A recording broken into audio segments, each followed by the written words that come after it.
सर्वांना श्री स्वामी समर्थ. मी प्रतिभा तुमच्या सर्वांचं स्वागत करते नवीन एका व्हिडिओमध्ये. आजचा दिवस तुम्हाला आनंदाचा आरोग्यदायी जावो ही स्वामीचरणी प्रार्थना. झाडाचं पाणी बदली केला. आज थोडं बाहेर ऊन आहे तर म्हटलं थोडंसं झाड ना उन्हामध्ये ठेवूया, कारण याला पण सूर्यप्रकाश पाहिजे ना झाडांना. तर हे हमेशा घरातच ठेवलेलं असते. आणि हे बघा, नारळाच्या झाडाचा एवढा मोठा कोंब झाला आणि इथं थोडंसं आहे. आणि या झाडाला पण खूप छान असे पागोरे फुटलेत.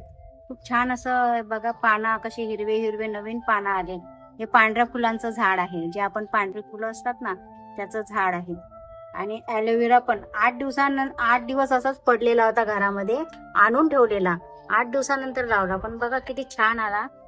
आणि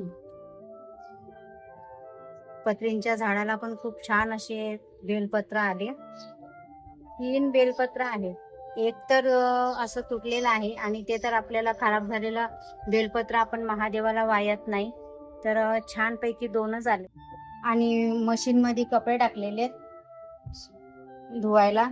तर कपडे माझे सगळे झालेले धुवून. तर हे बघा, आता हे ना सुकायला काढायचे आहेत कपडे मशीनमधून.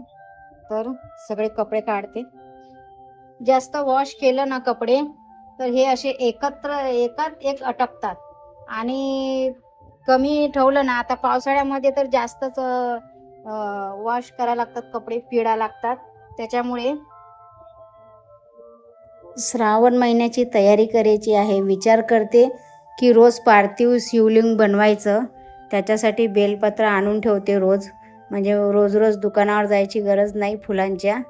काही कपडे आतमध्ये टाकले सुकायला, काही कपडे वरती घरात दोरीवर टाकले. अशा प्रकारे आता बाहेर थोडं तर ऊन आहेच बाहेर, तर सुकून जातील कपडे. आता जायचं आहे मार्केटमध्ये आणि बघते उद्याच्या. आता श्रावण महिना आहे तर मग बेलपत्र सगळं वगैरे आणून ठेवते. आपल्याला घरामध्ये जेवढे दिवस बेलपत्र ते महादेवाला काय आपण धुवून महादेवाला दुसऱ्या दिवशी पण बेलपत्र वाहू शकतो. फक्त फुलं आपल्याला नवीन व्हावं लागतात. बेलपत्र चालते, बेलपत्र धुवायचं आणि दुसऱ्या दिवशी महादेवाला वाहिलं तरी चालते. तर आता मार्केटमधून थोडंसं सामान आणते. तर आता तयारी करते जाण्यासाठी. आणि मी कुठलीही क्रीम वापरत नाही. फक्त वापरायची असली ना तर फेअर अँड लवली आणि आपला पॉन्सचा डब्बा आहे ना तो आणून ठेवते, पॉन्स पावडर. मी लहानपणापासून हेच 2 वस्तू वापरते, फेअर अँड लवली आणि पॉन्स. आणि हे निव्या क्रीम हातापायाला लावायसाठी. हे जे आहे हे हातापायाला असे उरल्यासारखे वाटतात ना हातपाय, तर त्यासाठी लावते. आणि तुम्ही बघू शकता केसांना मी लावते. माझे केस जे आहेत ना ते एवढे पातळ झाले होते, खूप बारीक केस झाले होते. आणि खूप त्या केसांचं मला एकवेळ असं वाटायचं ना की बापरे, खूप म्हणजे वेणी घातली ना की एकदम बारीक दिसायचे ते केस.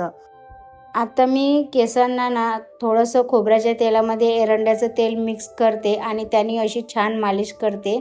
आणि तेव्हापासून माझे केस गळणं पण बंद झाले आणि केस वाढले पण, आणि केस थोडे दाट पण झाले. नाही तर याच्या आधी खूप केस गळायचे आणि पाण्याने, या खाऱ्या पाण्याने पूर्ण माझे केस गेलेले, म्हणजे खूप बारीक अशी वेणी पडायची. पण आता माझे केसांना खूप छान दिसतात. तर 2 वर्ष झाले मी एरंड्याचं तेल केसांना लावते. मी असंच व्हिडिओमध्ये ऐकलं होतं आणि तेव्हापासून मी वापरते. तर असे डेली ब्लॉग बघण्यासाठी चॅनलला सबस्क्राईब करा.